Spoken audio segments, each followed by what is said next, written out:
Pour devenir une légende, on n'a pas forcément besoin d'être le plus fort, le plus grand ou le plus malin. Il suffit parfois d'être différent et de marquer les esprits. Donc vous voyez, tout n'est pas perdu pour les gens comme nous. Aujourd'hui, on s'intéresse à ces vieux tracteurs qui nous ont marqués par leur différence et leur histoire exceptionnelle. C'est parti.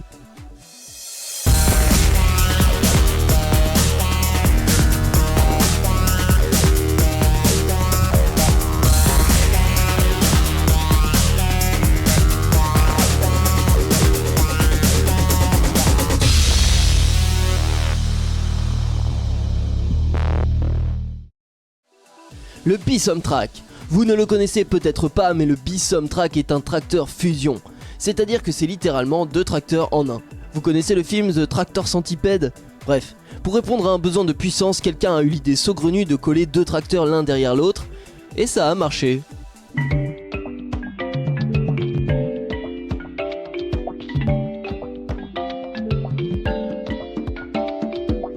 Il faut parfois savoir aller au fond des choses pour découvrir des trésors cachés.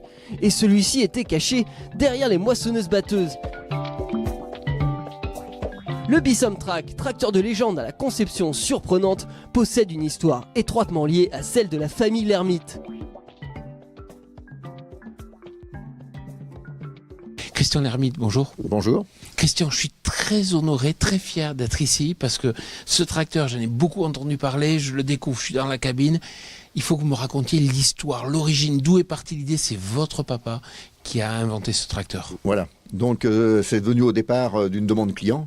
C'est monsieur Bastien, à Criscouvet, qui voulait beaucoup plus de puissance. C'était déjà dans les années 58-60.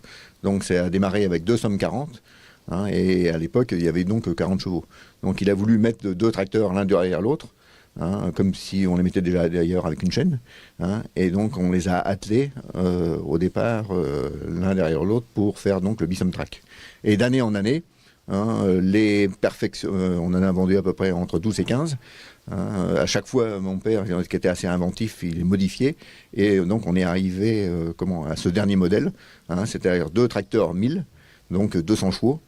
Dans les années 72-73, avec un carrossage qui n'a plus rien à voir avec le carrossage d'origine.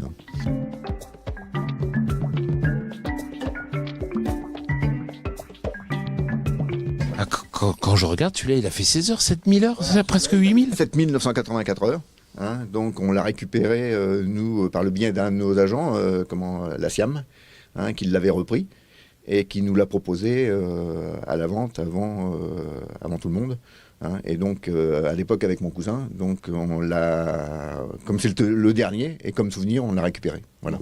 Alors, quand on regarde, il y a deux moteurs. D'ailleurs, il y a deux tableaux de bord. Il y a deux tableaux de bord, avec deux moteurs. Un moteur avant, qu'on voit là-bas avec le compte-tour et le compteur horaire. Et la même chose ici, avec la température et la pression d'huile.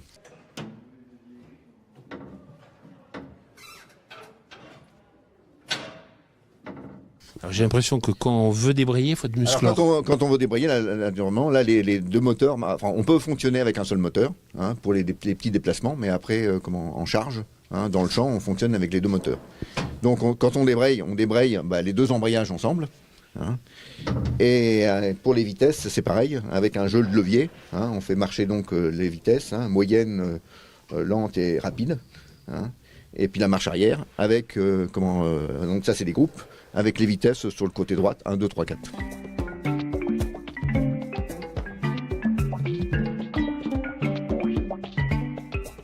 Alors c'est un tracteur de légende, pourquoi vous, concessionnaire, vous avez arrêté d'en produire ?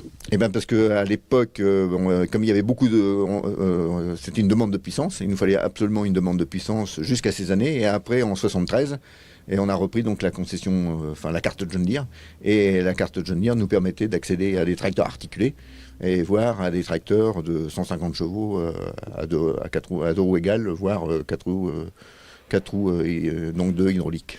Voilà. Quel était peut-être le point faible ? Alors le point faible, c'est surtout déjà la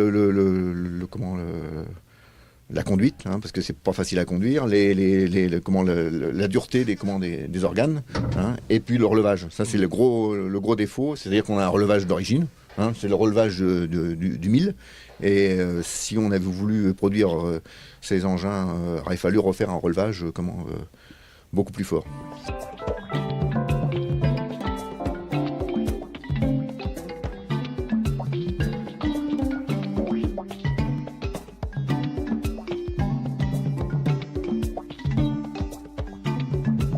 Alors c'est vrai que votre père était un inventeur.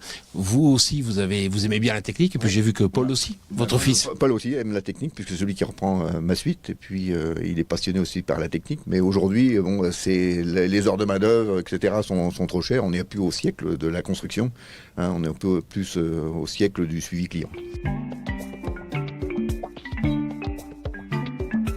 C'est vrai que la concession de John Deere, ici, l'Hermite, c'est toute une histoire. C'est le passé, le présent et le futur. Et d'ailleurs, vous allez fêter votre centenaire. Oui, donc le mois de juin prochain, on fête les 100 ans de l'histoire Hermite, hein, puisque l'histoire a commencé en 1919 avec mon grand-père qui était charron. Hein, il fabriquait des charrues, des charrettes, etc. Mes parents, Roland et Bernard, ont pris en 1949. Et mon cousin, lui, est arrivé dans la société donc en 73, hein, à l'arrivée de John Deere. Et moi, je l'ai rejoint en 78 au service après-vente. Donc, on a marché toujours, disons, en tandem. Hein, mon père, lui, à l'époque, s'occupait d'ailleurs de la technique, hein, c'est lui qui a fabriqué cet engin. Et mon oncle, lui, il s'occupait de la partie commerciale. Et on est resté sur le même modèle avec mon cousin Marc Hermite et moi-même. Et la nouvelle génération, mon associé Lionel Lévesque, lui, aujourd'hui, s'occupe de la partie commerciale. Et mon fils reprend la partie technique derrière moi.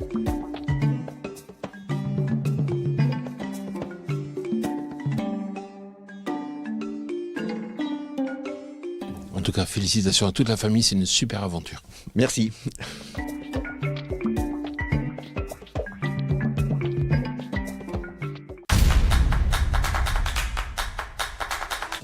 Le Fendt 622. Si le Fendt 622 a été tiré seulement à 7 exemplaires, ce n'était pas pour faire une édition limitée. C'est juste qu'il ne marchait pas vraiment très bien.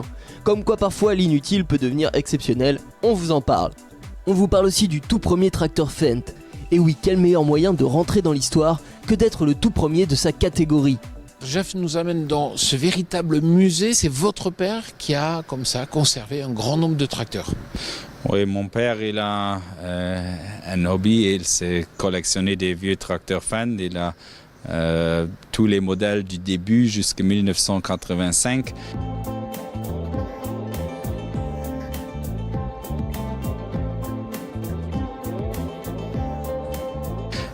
Ici, nous sommes à côté du 622. C'est un tracteur très rare. Je crois qu'il était fabriqué que 7 fois. Alors, ce tracteur est assez étonnant parce que c'est vrai, on est au début des années 80 et on avait un positionnement du moteur vraiment très à l'avant. Oui, ils ont mis le moteur vraiment tout avant pour avoir le poids vraiment vers l'avant. Et le radiateur était au milieu et ça c'était aussi pas vraiment un bon concept. Il y avait pas mal de tracteurs qui ont brûlé à cause de ça. Et oui, aujourd'hui ils travaillent presque dans le contraire. Ils font les tracteurs moins lourds et on a la possibilité pour les faire lourds avec une masse.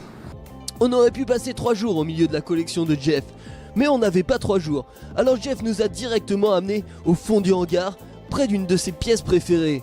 Celui-là, vous avez peu de chances de le voir dans les champs. Effectivement, c'est le tout premier tracteur de la marque. Oui, ça c'est le premier tracteur Fendt. C'était un moteur Deutz dessus. Et oui, c'était une faucheuse normale, comme derrière un chevaux. Et oui, ils ont combiné les deux, la faucheuse avec le moteur. Et ça, c'était le premier tracteur Fendt. Quelle année 1930. Bon, il n'y avait pas la climatisation, pas la suspension? Ni autoguidage. C'était pas encore nécessaire dans ce temps-là.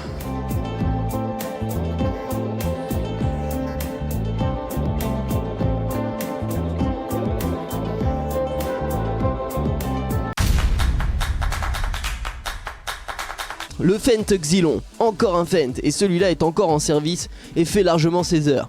Malgré son âge et son look un peu désuet mais plein de charme, le Fendt Xylon reste une machine très recherchée pour sa visibilité hors du commun.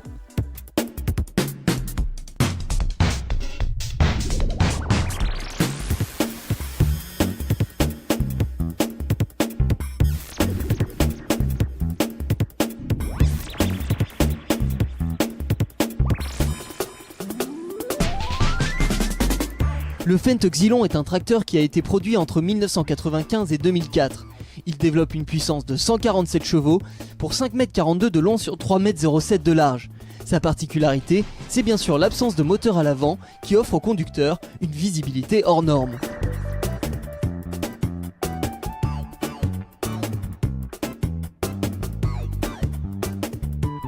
Rohan, votre ami, là, il fait pas avec le GPS, le binage? Non, effectivement, ils font tout à l'œil. Bon, allez, on va aller voir Julien. Bonjour Julien Choisy. Bonjour. Alors, vous êtes salarié dans une exploitation familiale qui fait du bio. Vous êtes converti depuis longtemps? Oui, depuis 25 ans. Et qu'est-ce que vous faites comme production? Alors, donc pommes de terre, carottes, oignons, betteraves rouges, du petit épeautre, du triticale. Qu'est-ce que j'oublie? Des panais, de temps en temps. Et voilà, on a fait à peu près le tour. Je vois côté binage, il faut être concentré quand même, sinon on risque d'oublier quelques... On risque de couper les betteraves rouges, ouais. On essaye de passer le plus près possible pour avoir le moins de désherbage manuel. On avance à combien là? Peut-être 2,5-3 km/h. Bon alors côté tracteur, vous aussi, c'est l'occasion, jamais du neuf? Que de l'occasion. Pourquoi? Moindre frais. Et côté tracteur, dites-nous un peu votre parc, c'est quoi? Alors il y a un CAZ, un 150 chevaux pour les travaux lourds du sol. Il y a un petit Dutzfa, une centaine de chevaux pour les petits travaux, pareil dans les buts. Tout ce qui est débutage, rebutage en fait. Et puis aussi pour le bedweeder, le lit de désherbage. Ouais. Pour le désherbage manuel en vitesse rampante à 0,1 km/h.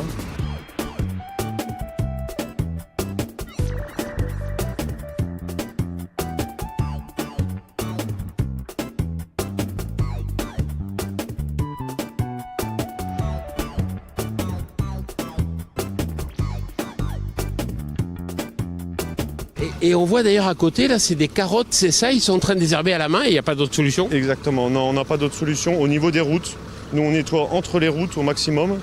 Et au niveau des routes de carottes, de betteraves, on n'y arrive pas autrement qu'à la main. Alors, je reviens au Xylon. Racontez-moi un peu l'histoire de ce tracteur. Alors c'est un tracteur que mon oncle a acheté donc, l'année dernière. Avec le moteur n'est pas devant pour la visibilité, pour pouvoir travailler tout seul, pour pouvoir faire des binages. Là on le fait à deux parce que c'est le premier passage, on passe vraiment près. Mais le deuxième passage, il se fera tout seul.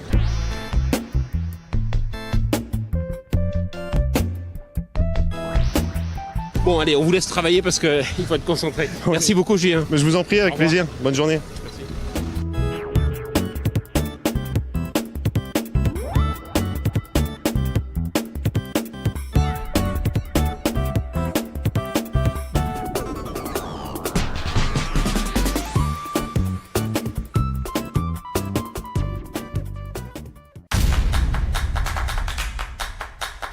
Et voilà, c'est fini pour ce best-of des 3 tracteurs de légende qu'on a vu ce semestre. Alors à votre avis, mérité ou pas comme titre?